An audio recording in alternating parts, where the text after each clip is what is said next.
Per què Moritz.cat? Moritz va néixer a Barcelona el 1856 i el 2004 va tornar al mercat.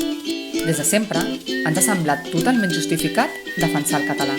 Per nosaltres, coses com utilitzar el domini.cat per la nostra web o etiquetar només en català té molt de significat. Sí, som de les poques cerveses que etiquetem exclusivament en català. Què passa? Que és un pecat.